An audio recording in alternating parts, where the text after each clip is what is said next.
The NBA All-Star Game was so bad that everybody's looking for one specific person to blame, but I'm here to say that everybody is at fault. The NBA has been experiencing with different types of formats for I don't even know how many years now, and the one year that they might finally have something, or they might have just had something new, lightning in a bottle, this ends up being the case. The broadcast was horrendous. Unfortunately, NBA on TNT has seemed to have lost some of the shine that it previously had. And now we move to the next idea on the list, which, by the way, would never work. A 1v1 tournament wouldn't get players year in and year out, too much scrutiny if you lose, too much of a risk, and the reward, $1 million, frankly, it's not even close to enough for these players. Now, I've seen Adam Silver get a lot of the blame for this weekend, but I gotta be honest here. When you compare it to the NHL, it's a completely different game, and what the NBA had to do, it felt like it was forced to do. Now, I will say, I think the NBA is out of touch, and I think that's partially because of Adam Silver, but the guys don't want to play hard. Now, this isn't to say that some of the critiques aren't valid. 40 points probably isn't enough, and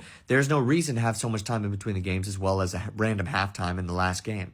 But I think the crux of the issue and where everything comes from is the fact that the players do unfortunately need to try harder, and there's got to be some sort of avenue that we can get that to happen.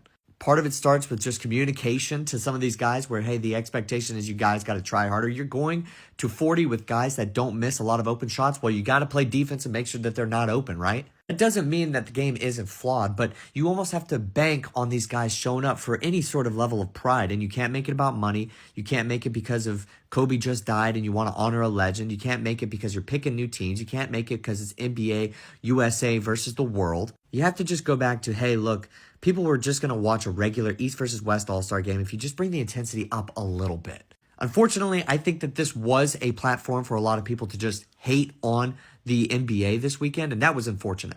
Sure, it's easy to hate on LeBron, and yeah, maybe Norman Powell should have got the nod or whoever else if he had backed out in time, but there were other players that didn't play, and at the same time, the Rising Stars are the last people to blame for this All-Star weekend. They're just thrust into this moment to try to help out the legends who maybe didn't want to play in this game, and also at the same time, yeah, blame the older brothers. There was a great Richard Jefferson tweet saying, hey, the guys back in the day also were slacking. Like, this has been an issue for 20 years almost.